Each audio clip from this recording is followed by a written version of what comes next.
What's going on, everybody? Thanks for checking out the Among the Ashes podcast this week. We're your hosts, Wes and Chris. Before we jump into tonight's episode, we want to take just a minute and say thank you to each and every one of you guys that's been following along on the journey so far. It really does mean a lot to Chris and I. If you guys are checking us out on YouTube, if you don't mind, hit that like button, hit the subscribe button, leave us a comment. We do want to hear from you guys and get some feedback on the show. But when you're done there, we ask that you jump over to one of these platforms as well. Spotify, Apple Podcasts, iHeartRadio, Amazon Music, or Audible, and hit the follow button there. That is true podcast platform. You don't get the video, but you do get the audio, and you can download an episode for whenever you don't have a chance to sit in front of a computer and watch us. It'll give you an opportunity for you guys to listen along. Also, if you don't mind, share it with your friends. Let everybody you know tune into the Among the Ashes podcast every Thursday, 9 a.m. Also, if you would like to be a part of the show or you have a show idea, shoot us an email at amongtheashes@yahoo.com, or you can shoot us a direct message on Facebook, TikTok, or Instagram, all searchable by Among the Ashes Podcast. So with all that being said, let's jump into tonight's episode. On tonight's episode, we're going to be bringing in Jason Cannon. Jason is a small group leader and a Sunday school teacher at our church. Just an all-around good dude, man. He's kind of quiet, but he always has good things to say. I sat in his Sunday school class one time and left feeling encouraged, left feeling like I knew something about the Bible that I didn't know before, especially in a time in my life when I was just going through a dark place, man. The things he said in that class really spoke to me that day. But he's going to jump into telling us about his life and how he grew up, where he grew up, the things he's been through as a teenager, and how he came to Christ, and then the mistakes he's made since becoming a Christian, and how he's learned that small groups is a great way for people to build relationships. If you're not in a small group, ladies, young people, men, I encourage you within your church to get into one. If your church doesn't have them, I encourage you to start one. Jason's really going to hit on the importance of what it's like to have people there that you can confide in, you can trust in, you can believe in, and those same people having your back during your walk with Christ. So with that being said, go grab you a drink, grab you a snack, maybe a notebook, take some notes, sit down and relax, and let's get into building relationship with Jason Cannon. What's going on, everybody? Welcome to the Among the Ashes podcast. I'm your host, Wes. Chris and Marcus are off tonight, but we are here with Jason Cannon. So we're going to dive into a little bit of men's ministry and a little bit about his life and find out about Jason and just what all he's doing at our church. I know he hosts a men's group. He teaches a Sunday school class, which is phenomenal. I've only been once, but it was. I tell James all the time when I see him, I'm like, it's pretty. He's a good teacher. So either way, as a Sunday school teacher or fill-in Sunday school teacher, I feel very inadequate sitting next to you. No. So yeah, that being said, man, how you doing? I'm doing good. I appreciate you inviting me on to have a conversation. Yeah, man, I'm excited about it. We need more men willing to have conversation. Yeah. In my opinion. Yeah. There's a big. It's just lacking, and you know, it's not to just dive straight into it, but the whole generation rub some dirt on it and suck it up, sissy. You know, I'm not saying that there's not something to be said with that, but we also need to be in touch with our emotions. Connection is important. I mean, yeah. I've gone many a year just, white knuckling it and just, doing it myself. Yeah. And we're not designed that way. Yeah. Jesus didn't set it up that way. That's he had right. his three That's right. that he did deeper things with, and we need those guys around us as well to be fruitful. Yeah. And to not feel like we're on an island by ourselves. I agree with that. Jordan Peterson, and I said this on the live the other night, says, you know who Jordan Peterson is? Mm-hmm. So he says men should be capable of violence, but know when to hold and when to fold, basically. Know when to be violent and when not to be. Yeah. And when you get that down, you don't ever have to be violent. Yeah. Does that make sense? Yeah. So either way, we'll talk more about that in a few minutes. But yeah, so you walked straight into a bat in my house. Yeah, that was fun. Got the heart rate up real quick. My heart rate's still up. Yeah. But we were sitting, I was in the bed about 10 o'clock last night, and I hear Kirsten start, Mama, and she's in the shower, and she comes running in the bedroom. She's like, there's a bat in the house. I was like, no freaking bat in the house. It's probably, if anything, it's a bird, I go in there, and sure enough, her boyfriend's sitting there, and he's like, it's a bat, Mr. West. I thought I was crazy, but it's a bat. Yeah. So we chased it around like we did tonight for about 10 or 15 minutes. And I had the doors open, and I saw it go into the dining area. And then I thought I saw it come back, and I was like, okay, maybe it went out the door because it disappeared. but now I know where it went in at. So I guess I will. And they're elusive. Yeah. They're not like a bird. Yeah. They sonar, man. Oh yeah. That's how they operate. Yeah. It ain't like they're using their eyes, you know. Yeah, I don't know what to do. I guess I will get some steel wool and come along and try to stiffen that, find that hole and plug it up. I don't know, but that little joker sure enough climbed right back in there, man. So I wish I had. Well, I don't even want to say that because I don't want to kill the thing, but yeah, it needs to go home. Yeah, it needs to not. Maybe it finds its way out, but I may need to call an exterminator. I don't know. If there's one, there's got to be more. Yeah. I would think, you know. Yeah, it's scary. So anyway, in this house, like chasing a bat, it's like running up and down a football field. Yeah, it ain't like you just got to confine that joker. It's too big. High roofs. Well, all right. Well, man, tell us a bit about yourself. Man, I'm a corner transplant. Yeah. I spent most of my life in Fayette, Walker County. I grew up in Fayette County, a small town called Berry. Yeah. Ain't nothing in Berry. Some good hunting out there. Some coal mines. Yeah. Is what it is. Yeah, that's it. So my dad was a coal miner. My brother's a coal miner. I ended up in the solar industry. So that's wild and interesting, but makes good conversation at Thanksgiving and Christmas. Yeah. Grew up, went to University of Alabama, got my engineering degree, went to work for Southern Company for 22 years and decided to leave and do something different. I got a beautiful wife of almost 23 years. She is definitely the better half of our situation. She is. I've seen her. Yeah, she's jam up. Yeah, you married way up. So did I. I exactly know what you're talking about. Yeah, out kicked your coverage. Out kicked. Yeah, and I know when to shut up. That's right. So that's right. And then got two handsome young men. One's a freshman at Wallace State and a senior at Corner High School. Very proud of them and how they've grown up to be men of God and continue to grow and want to learn more about Him. So, I've been in various churches. Started out at a Free Will church, Free Will Baptist Church in small town of Berry. But I lived in Dora, and the Lord started dealing with me about, worshiping where you live and belonging to the community. And it took a while because I wanted to worship and be a part of the church with my family, with my mom and dad, my brother, sister-in-law, and their family, and my kids to be a part of that too. But there was just something missing, just something that wasn't right. And I started teaching Sunday school when I was there, and I just started learning more about the importance of community. And Sunday is not all there is to church. To be in a part of a community of faith, there's so much more. And so long story short, we ended up leaving, and there was a lot of tears and wailing and hugs, and still love those people. That is my home church. So we ended up going to a church in Graysville, still not Dora, right? But I went to a place that was comfortable. One of my tendencies is to always find the comfortable route, and I can't tell you how many times, Wes, God has slapped me across the face. So that is not what I have intended for you, son. And there was some troubling times there. I fit in, but not everybody fit in. And it just wasn't where God wanted me to be. And I still wasn't in the community that I lived. Right. At the time, we lived in Dora, and we got plugged into baseball at the park, Corner Park. Tremendous. Yeah.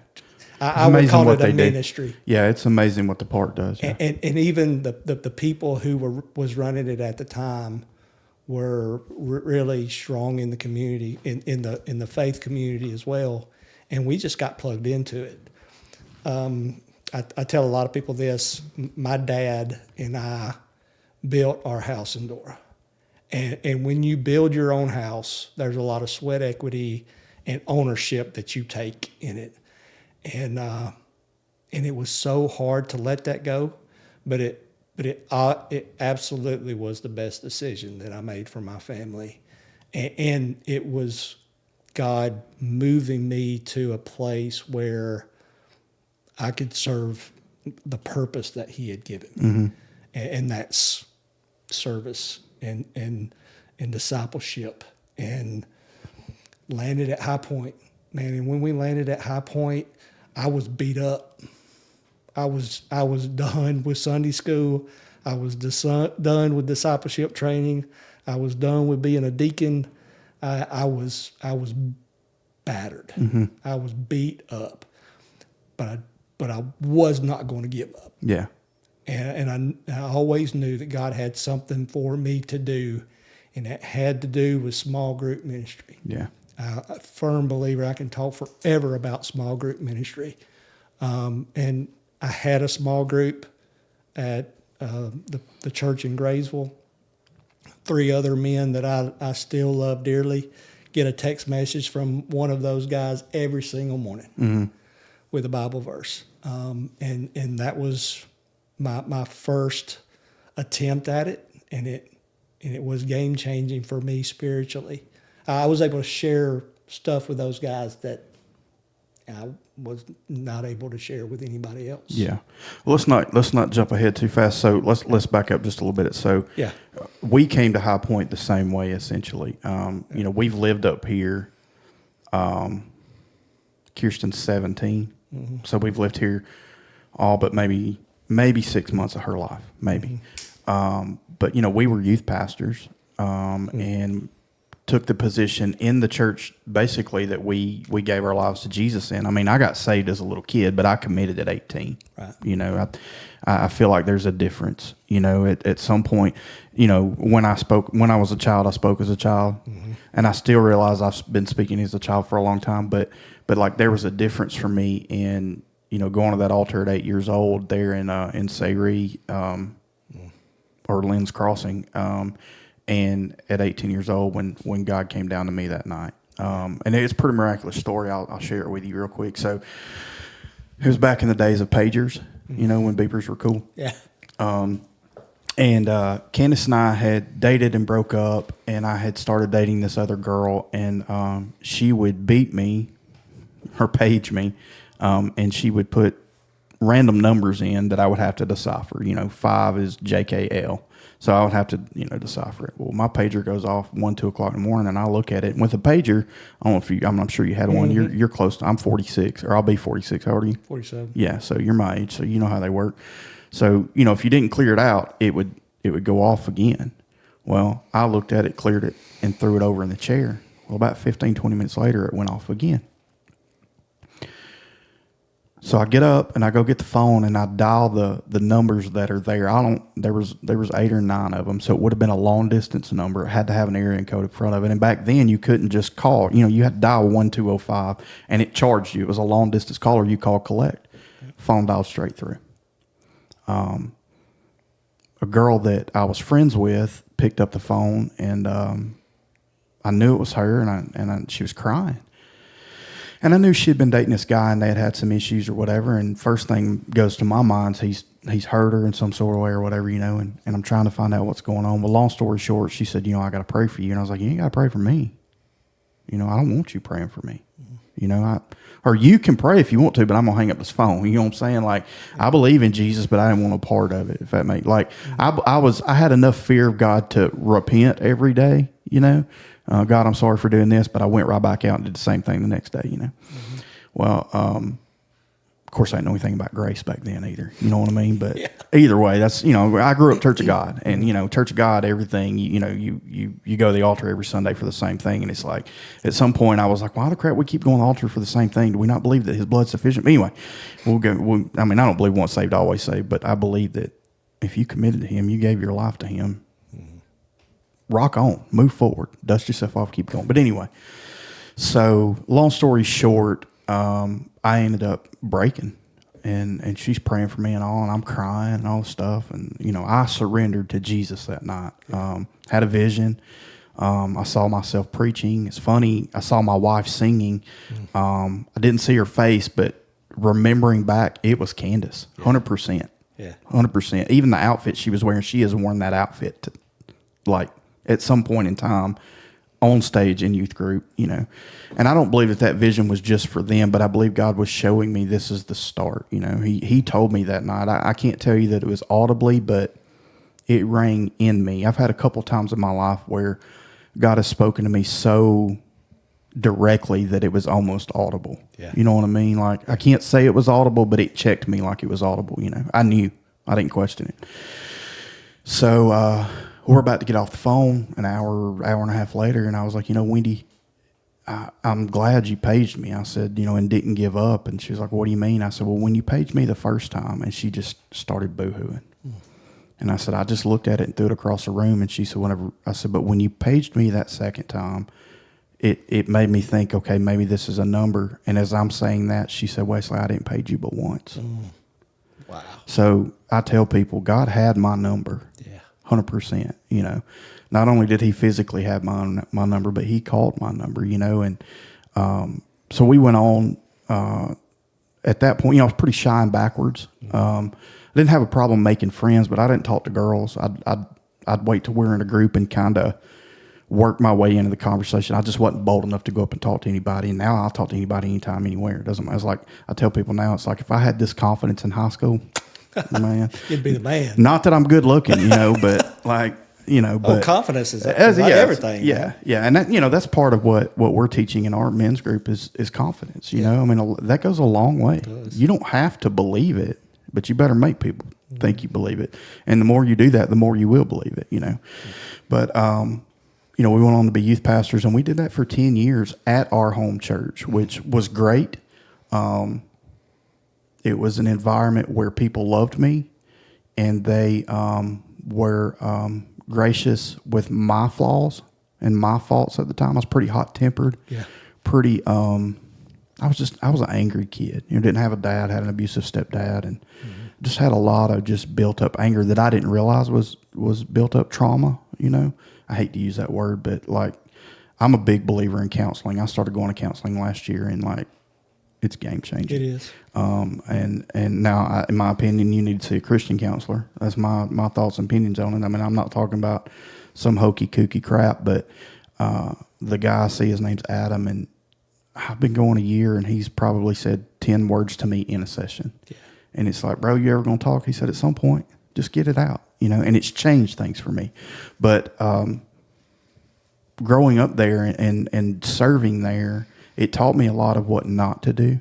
It's a great church. It's filled full of great, loving, compassionate, caring people. But I also walked away with a lot of hurt. Yeah. That was, at the time, I thought all one person's fault.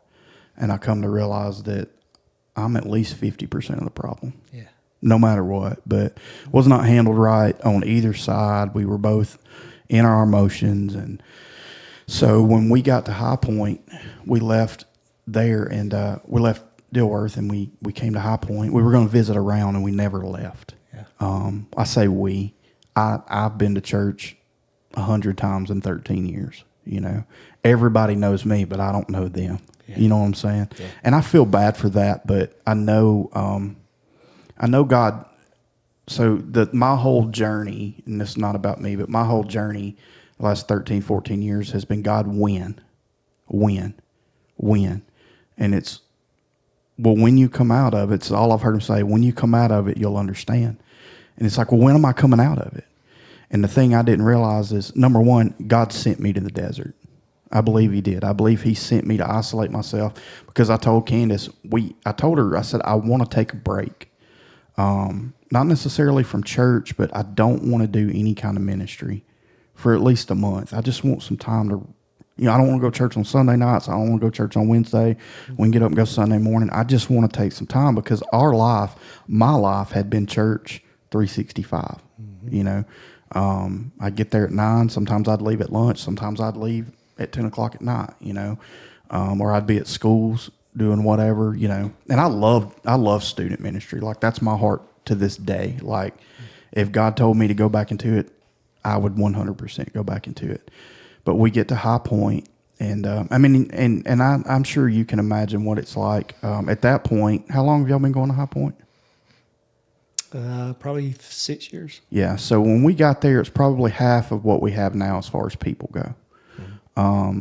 We have a good crowd, but it's still like, I've seen bigger churches, Yeah. So at that point, there was definitely, and I think it's this way now, there's definitely key people within our body now, but there's a lot more key people than there were then. Yeah. And just like any other church, when you have a minister come into your church, I'm sure, Joey's never said this to me, but I'm sure your ears perk up a little bit. He knew who I was. I knew who he was just through youth student ministry. But we didn't know each other. And another guy, Brian Early, was going there, and Brian had started the ministry, and I immediately got involved with it because it was a great ministry, and what he was doing. I can't remember what it was called now, but it was student ministry, and he needed some help, and we have known, like, we used to hang out with him and Nitra for years, and then we just kind of lost touch, and then here they are going here, and we reconnected, and yeah, man, I'll help you, So I got involved with that, and then emceed a couple of events for him and spoke and different things like that. And Joey came to me about emceeing Halloween event one year, and it was like, no, this is not what I want to do. This is too fast. Yeah. And I put the brakes on. Yeah. Not out of, we went to the marriage retreat, and I told Candace, I said, this is not what I want to be doing. I do not want to know anybody. I don't want anybody to know who I am. I just want to go in and see it and worship and get fed and go home, just for a little while, And a month turned into 6, 6 turned into a year turned into 5, 5 turned into 10. And the thing I didn't realize the whole time, not only was I dwindling, and I was in a dark place, as of September, I had my death planned. Like, I was done. And trying to figure out how to do it so everybody would understand and not be hurt. You know what I'm saying? Yeah. Not that there's a way to do that. You know what I mean? There's 100% not. That's what's going through your head. Yeah, and that's what the enemy's in my ear. And I would begin to think about those things, and it's like, why am I thinking about this? Why am I? And that's when I started counseling. When it started, I started counseling, and it's been in the last year that it had got a little better, and then all of a sudden something shifted. Late September, October, it's like I told you, I just woke up from a bad dream, but I didn't want to get involved too fast, and God, why, when, and the thing that I come to terms with was I could have been out of it the next day if I would have just learned the lesson that God was trying to show me. Yeah. But instead, it took nearly 14 years for me to learn that lesson. It's amazing how stubborn we can get. Yeah, all me. Yeah. Not that God is punishing me or making me, but in that entire time, Jason, there was not once that when I was in those darkest moments that I didn't say, or that I didn't feel God just tug that rope. Yeah. Just come back. You've gone a little too far. Come back, know. And that's just a testament of his faithfulness, to us. I mean, F you, God, I'm done. Don't talk to me. I hate you. Mm-hmm. I've had those conversations, and didn't want to tell anybody because, here I am, Pastor Wes. Yeah. You know what I'm saying? Yeah. I can't struggle with those things.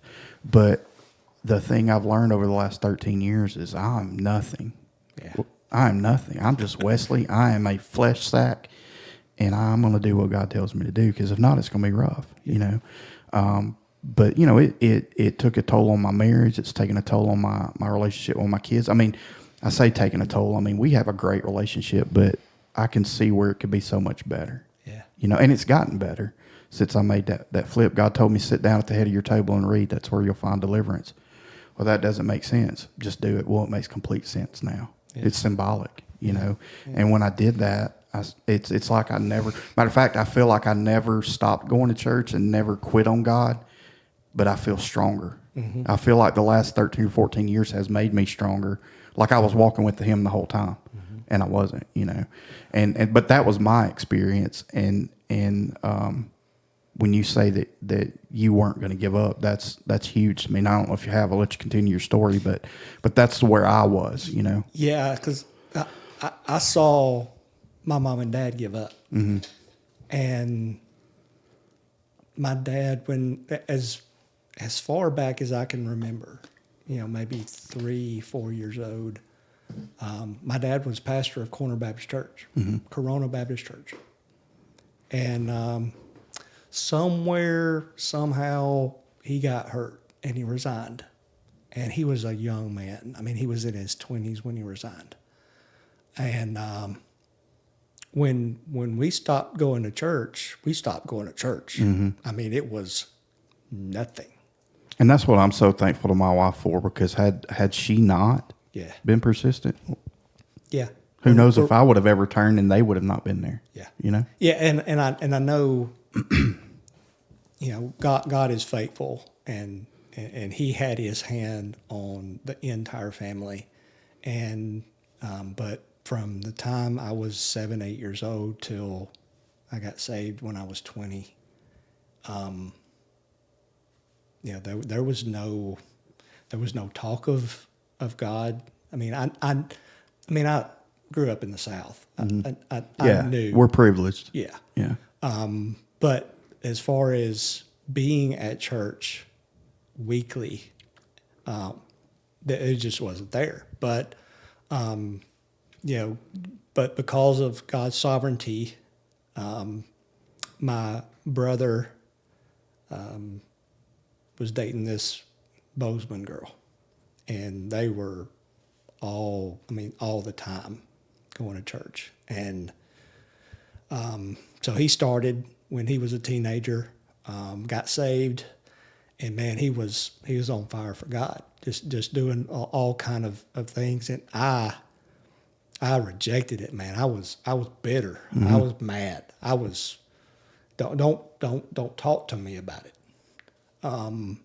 Leave me alone. Let me do my thing. And once I become a teenager, 16, 17 years old, I did the teenager things, and I got into a lot of mess. But there was a day when I had come home and I was sick from being drunk, and got to talking to Dad and Josh, my brother, and I said something. We got talking about God and God coming back, and I think Josh was saying that, tomorrow could be it. And I said, no, man. I mean, tomorrow's going to come. And he said, Jason, you don't know that. And that was the tenor of the conversation. And he said, Jason, you're going to bust hell wide open one of these days. You keep on doing what you're doing, you're going to bust hell wide open. And I remember that to this day. As long as God gives me my memory, I will remember that, because that was a kick in the teeth that I needed. And that was God telling me to wake up. Not too long after that, I had a dream, a vivid dream, where I missed it. And God came back, and I wasn't part. It's a bad feeling when you wake up from that too. And I woke up, and it wasn't too long after that, in one of those services where the Spirit was moving, and just God just dealing with me. I had a 6-pack of beer in my truck in a toolbox Sunday morning at church from the night before, and I gave my life to Christ, and I went outside and threw those beers as far as I could throw them. Right. I mean, it was just a something that God had done, supernatural change in my life, changed the people I've hung out with, the vocabulary that I had. That was just this impact that I had. But even after that, I mean, I would lead songs, I would participate in things, but I never really got into the studying of God's word until I started teaching, until I become a deacon, and I really dug into the word. And that's when I started seeing, hey, I need God has something different for me, Right. and it's not here 45 minutes away from where I live. What was so funny for me was I had a rule when I first got saved. We started going to church. Candace and I got married. The rule in my house is if you slept at my house Saturday night, you went to church. And there were times her sister was going to Auburn and she would come home and she'd come stay with us. And she wasn't in church. She is now. Her husband's a worship pastor up in Huntsville and or in Madison. And well, if you're staying here, you're going to church tomorrow. And she would go home. Yeah. And then I stopped that rule myself. You know what I mean? And it's, I guess everybody has to go through something, some sort of turning point, some sort of change. But I thought that I had experienced that at 18, and who knows, at 67, I may experience another awakening, but it's like Joey talked 2 Sundays ago, like the quickening, Romans 6:11. Like I feel that way. Not only do I feel that way about myself, like that word was revelation to me, but I'm seeing that all around, especially among men. And I know, with Marcus and I and Chris taking the show in this direction, and starting our small group, like that intensity has and maybe it's yellow car syndrome, when you see a yellow car, then you see all kinds of yellow cars. But everywhere I go or everything and I'm not researching, like if I look up men's ministry stuff, it's right here in the studio when I'm studying or doing, like I don't look at it on my phone much, because I know how that works. And I want to be inspired by God, but dang if it ain't just popping up everywhere, So it's either God putting it before me or God putting it before me because that's what he's doing, and that's, I don't think it's just for me is what I'm saying. Yeah. And in order for the community that we live in to go through a transformational change in our country, our state, the church is going to start with us men. Yeah. And we've got to be serious about being first the men that he called us to be in our homes, and also the disciple makers that he's called us to be. We've got to start taking that seriously. So let me ask you a question, and this is the question that God has posed to me and Marcus and Chris. We know that society has labeled men a certain thing. So we started asking the question, what does it mean to be a man? What does that mean to you? Take God out of the equation. What does being a man mean to you? Oh gosh, I don't know how I can take God out of the equation, because it starts with the first Adam. It's a hard question, isn't it? I mean, if I have a biblical worldview, I start with Adam. So the first man. Yeah. So the other two parts of that question, while you're thinking on that, what does it mean to be a man versus what does it mean to be a godly man? Yeah. And then how do you achieve that? Yeah. I don't think that you can be a man without being a godly man. Yeah. So part of being a man is, I mentioned Adam. Adam was given a purpose. Adam was given a responsibility to be fruitful and multiply and tend to Eden. That's where, that is the place that God placed him. Now, go and do the work. And whether you're a godly man or a man, that is your purpose in life. That's right. That is why God created you, and in doing so, you glorify him. So in studying that again, going back and reading the creation of Adam, and when it gets to him creating Eve, you see that, they go through the temptation, and Eve brings Adam the fruit. And when God comes to the garden that day, he doesn't say, hey, Adam, Eve, where are y'all at? Adam. Where are you? Where are you? And then, of course, Adam says, well, we hid because we were naked. And God says, well, how do you know you're naked? That's right. And what did the first thing Adam do? Well, the woman told me. That's right.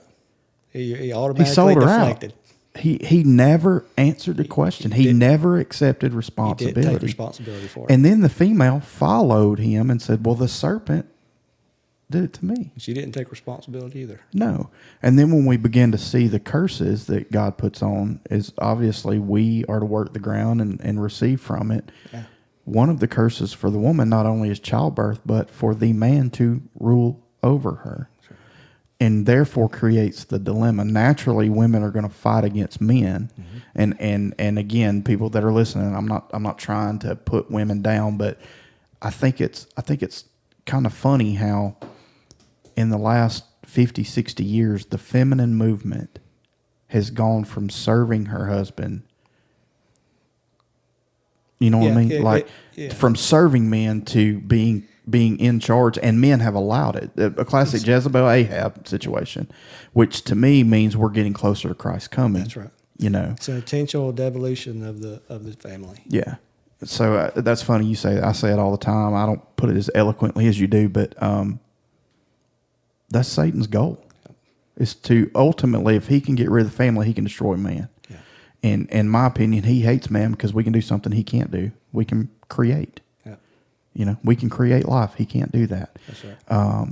Not only that, but we took what was his when God created Adam. He gave it all to Adam. Yeah. So Satan's, obviously coming against us, but to be a godly man, you have to look at the second Adam and the example that Jesus provided. And by second Adam, you're talking Jesus, for those of you who don't understand. And the example that he set while he walked on earth. Yeah. And not that we will ever attain the level of Jesus, but we have a pattern in order to be a godly man, we got to be like Paul talked about in the second chapter of Ephesians or Philippians. It is to be a servant, serve our wives. He talked in Ephesians where he talks about the wife submitting to the husband, but the husband loving his wife as Christ loved the church and gave himself for it.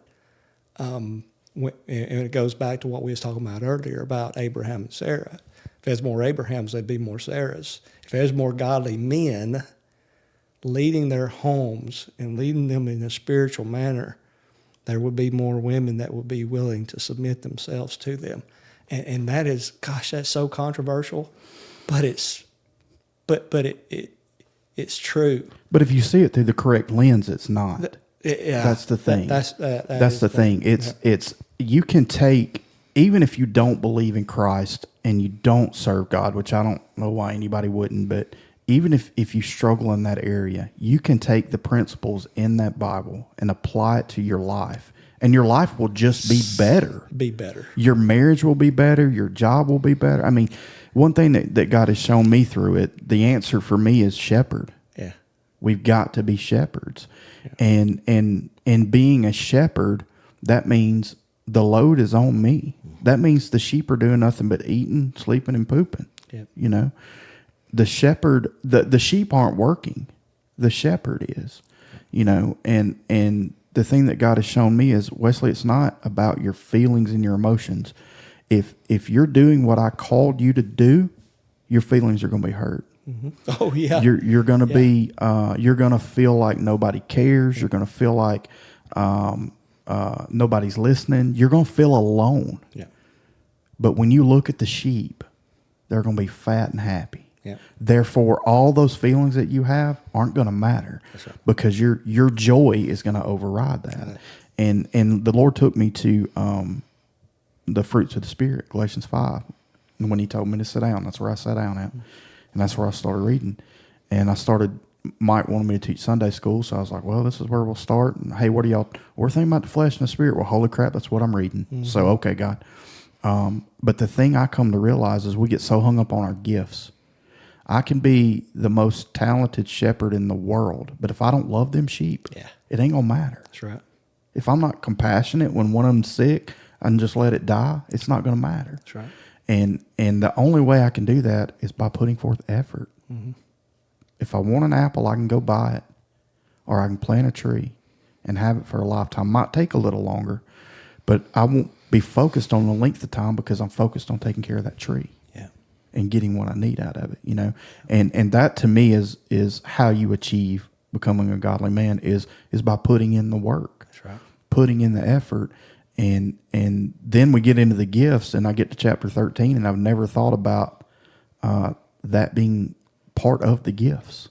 Love is part of the gifts. Yeah. It's in the same book. It's right under all the spiritual gifts. Not that they're not important.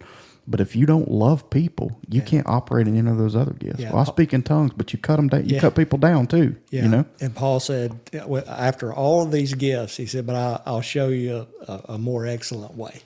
And then he started talking about love. If there's no love, if there's no compassion, if there's no true intention of people being better, like my wife and my kids, the people that are in my sphere of influence, God has put them in my life for a reason. Mm-hmm. And that's the way that I see, that's the way I go through life. That's the way I go through my job is God has placed people in my area to be a shepherd, to love and to look out for their best interest, and their best interest physically, spiritually, emotionally, mentally. I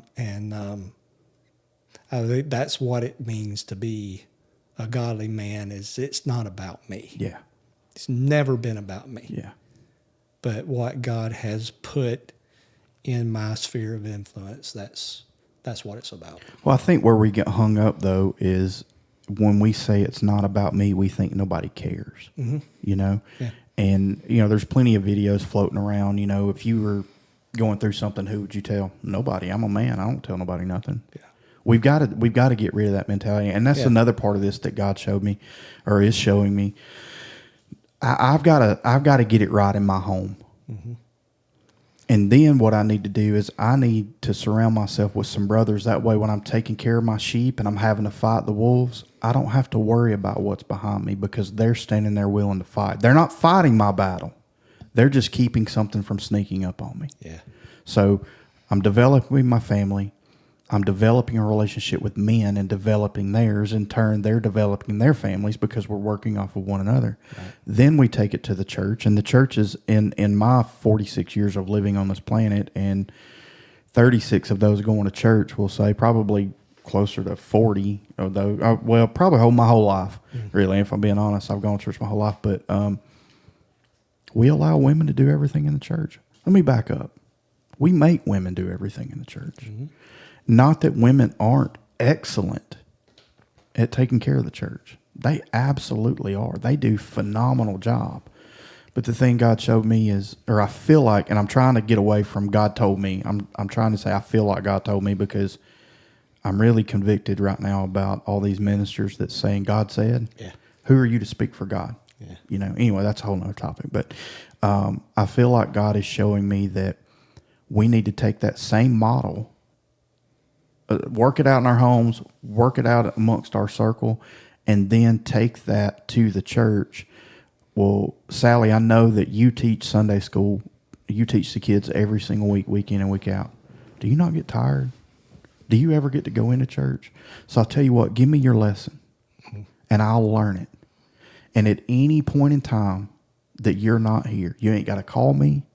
You ain't got to let me know. I will be standing here, and at time, if you're not here, I'll do it. You do what you want to do. If the men in the church did that instead of being parking lot attendants and door greeters, and you got some men that do, but most in my lifetime and in me serving the church, men hang out in the foyer and talk. Now I don't see that as much at High Point. Yeah. But I think it's because Joey gets people plugged in. He does. And most churches don't. It's on the pastor and what few leaders he has and the women. Yeah. And to me, the women should only do anything in the church if they want to do it. Not that they don't have purpose, not that God doesn't have a plan for them, but they shouldn't have to do it because we force them to by our lack of not doing. Does that make sense? It does. And then from there, you take it to your community and do the same thing. Yeah. And eventually what you're going to see is it growing and spreading and changing. Now, that may be that's a broad stroke of a brush there. How do you do that? And is that the right thing? But that's the way I'm seeing it. If I can do it in my home, I can do it in the church. I can do it out in the world. And that's discipleship to me. Yeah. You know, growing men, not that women don't need to grow, but women will grow if we're growing. That's right. It goes hand in hand. Yeah. Yeah. And and I'm not trying to say that men are better than women, but there is an order to things. And there's a lot of women out there that, I mean, my wife, very powerful in her company, and I'm thankful she is. It affords us a lot of things, you know. I'm not saying that a man couldn't do it better. Maybe he could, but God's placed her in that. So by placing her in that, in her role in the home, I know she's smarter than me, and I do let her make a lot of decisions, but she doesn't make a decision without me. Yeah. It's very rare. I very rarely say no because I trust her. It goes hand in hand. Right. But the times I have said no, okay. Yeah. Okay.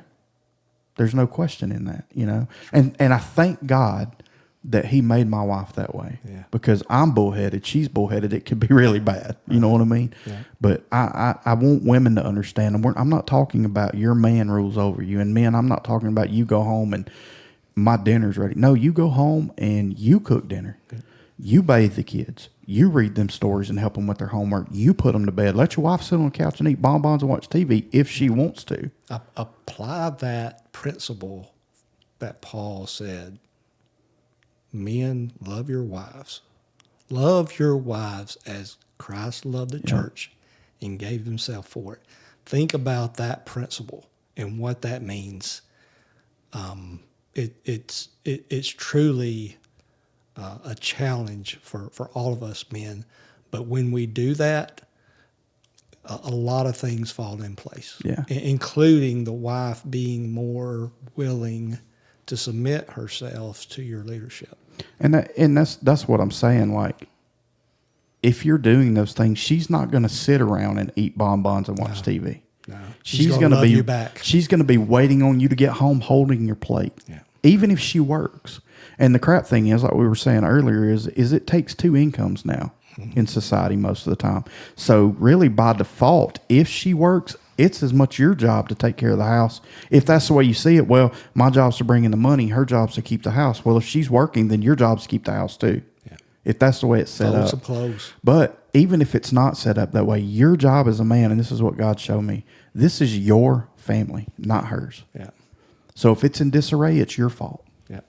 If the clothes aren't washed, it's your fault. The buck stops with you. If dinner's not cooked or there's not groceries bought, that's your fault. You can't say, well, I provided groceries and laundry detergent. No, you do the work. Yeah. You know, because ultimately that's what a shepherd does. The sheep don't put out the feed. Yeah. They don't water themselves. They don't talk to the shepherd, you know, and it's a lonely life. Yeah. But if you do it right, the sheep are going to love you and they're going to be waiting on you. That's right. When they need it, you know. And I hate to say, like, I've known that principle. It's taken me a long time to see that, even though my house is really structured that way. Mm-hmm. It's set up that way because my wife serves the Lord. Yeah. You know? There's going to be, even in the most godly family, there's going to be those things that are not just, not 100% right, but they're directionally correct. Yeah. They're in the right direction. Yeah. So, and that's important that that families get that right, and namely the husband and the wives understand that there are biblical roles, and that's okay. That's right and good, and God has it that way for a reason.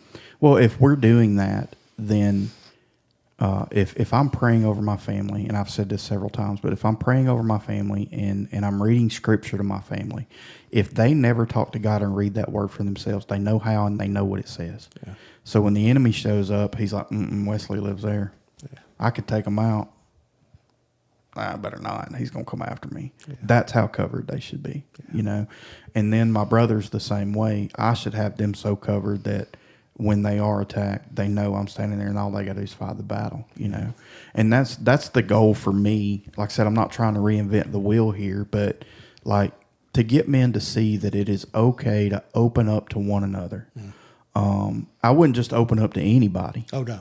You know, that's dangerous. No, that's dangerous. You better have men dangerous. that you can trust. You know, I went through emotional healthy spirituality. Have you been through that, Joey? Now? Yeah. So I sat there with Joey, David Walker, Tim Tavell, Darren Miller.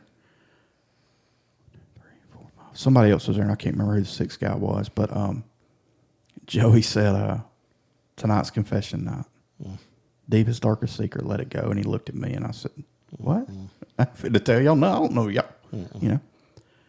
Well, I shared something that I wouldn't have just shared with anybody, but I felt like it was harsh enough for them to think I'm sharing, but not harsh enough that if they told anybody, it wouldn't matter. Yeah. Darren looks at me and he says, is that it? I was like, yeah, I'm done. He said, no, is that it? I was like, yeah. He said, well, and he just started talking.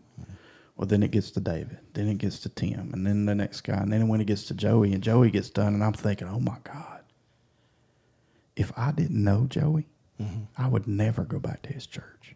Yeah. But the thing it showed me, number one, is that he's a human being. Yeah. So are the other four guys. Yeah. But he also said, if any of this gets out, if anybody comes to me saying that they heard so-and-so is this, I know it came from right here. Yeah. So don't share it. Well, by the time we left, I couldn't even remember what anybody said. Yeah. I just remember thinking, oh my God, these guys are jacked. Yeah. These guys are screwed up just like I am, you know. And like I said, I didn't even share my deepest, darkest secret, you know. And I kind of felt bad that I didn't because they did. Yeah. You know. But it showed me what relying on somebody else means. Yeah. You know, that you can rely on other people. You can trust somebody to pack your parachute. You just got to trust the right person. Got to trust them. You know. That's key. And that takes, gosh, it takes time. Yeah. I'm getting that. Well, I think that's where we fail in society. I think that we're taught as men not to trust anybody. Yeah. Not to open up, you know. And that comes from the quit being a sissy, suck it up, quit crying. Yeah, you know? and constantly in a save me mode and self-preservation instead of, hey, I am screwed up a bit. Well, then you see the extreme flip side of it with men who are overly emotional. Yeah. You know. That's right. And I've been there too, you know, telling everybody your business. And, you know, sometimes you just need to know when to hold them, know when to fold them, you know. Yeah. When is it beneficial, or when is it a help to share that? And in some places you just airing dirty laundry and you're doing more destruction than you're helping. Yeah. Whether it's somebody else's spirituality or mental capacity or your own. So when is it appropriate to share those things inside of you that are hurting or is holding you back from fulfilling your purpose in life? And man, I've been there. I've gone through some really dark times when I should have been the strongest, and I did feel like I was all alone because I couldn't share what was inside me. I couldn't, because I couldn't trust anybody. Yeah. And it was a dark time. And no, I know God was with me all along. But it was one of those valleys that I had to go through. And that's when I went through some counseling. Yeah. And it helped me. Yeah. It helped me to see the things that I went through early in my life and how they manifested themselves when I was an adult. And once I was able to comprehend that and understand what Satan was doing with that, and fully understanding God's grace, because I still don't. Right. I still can't comprehend why he has done what he has done. But I'm so glad that he has. But to be able to live in that grace, I've been able to figure that out more than what I was able to when I was a younger believer. I think the thing that God is showing me is that yes, you are a shepherd, and yes, you are taking care of the sheep. But all shepherds get rest at some point. Somebody's going to come and take over. And that's what this is. Yeah. You know, I'm taking care of my sheep, but when I need a break, I need to find somebody and share that with. Right. And I think that's the importance of small groups. Yeah. I think church is great. But let's be honest, most people go to church on Sunday, and then within about 20 minutes, they've checked out. Or most people, the only time they're opening their Bible is at church, you know, and that's dangerous. So let's give them a more intimate setting where you can, because let's face it, I mean, you got, I don't know, there's what, 400 or 500 people probably go to our church. Joey can't be there for every one of those people. He can't physically. No. He cannot. If he 365 days a year, if he devoted to one person, he's still leaving 100, 200 people out. Yeah, and, you know? And I think it's amazing how many people view their pastor as being that person. Oh, bro, man. and the weight that they feel because of that fact, that people see them as the one to go to, instead of looking at a healthy view of discipleship. Well, and then they're mad at you. I remember multiple times us being on vacation, and a lot of times me and my old pastor we would take vacations at the same time, and just because it was just easier. You know, somebody else is filling in. We're all gone the same week, and might have been dangerous. You know what I mean? But the times that he's either on vacation and they're calling me, and they're expecting me to be at their great-great-grandfather's bedside while he's dying, and I don't even know them, right? You know, or I'm on vacation and they can't get in touch with him, so they call me, or they're having a problem with a student to the point of Candace said, if you answer that phone, I'm going to cut your hands off. I'm going to plug your ears up. I stood on the beach in Savannah, Georgia at Tybee Island one day for 2.5 hours while my kids are playing in the ocean and Candace is dealing with them, pacing back and forth, talking to a parent about a student. Now, my wife understood, you know, because we're here for them. But when I hung up, she said, they know you're on vacation, right? I said, yeah, I told them. She said, well, you know you're on vacation, right? Well, it's still my responsibility. She said, it's not your responsibility right now. You know, tell them, hey, call so-and-so or get in touch with so-and-so, or we'll deal with it when I get back. I'm praying, you know. You don't have to work out their needs. And really, most of the time in that situation, it wasn't anything anyway. Right. But it took away from my family, you know. And it was every day of vacation. Somebody's calling, to the point I just quit answering my phone on vacation. You know, I'd check voicemail in the evening, and if it was urgent, I'd call back at about 9 o'clock because I know they're getting ready to go to bed, and they wouldn't talk long, you know. But that wait, it's just impossible for, I mean, you know, even if your church had 30 people in it, it's impossible for you to meet everybody's need. And I think that's the importance of small groups. And I don't think most churches, more churches nowadays probably grasp small groups better than what they did, but I'm not talking about just a Sunday school class. No. I'm talking about a separate time that you meet. If it's Sunday night or whatever, it's beneficial. And those groups don't need to get so big that you can't be beneficial in taking care of their needs either. But they've got to understand that they're there to take care of yours too. It's not just a one-way street. But before we go down that road, so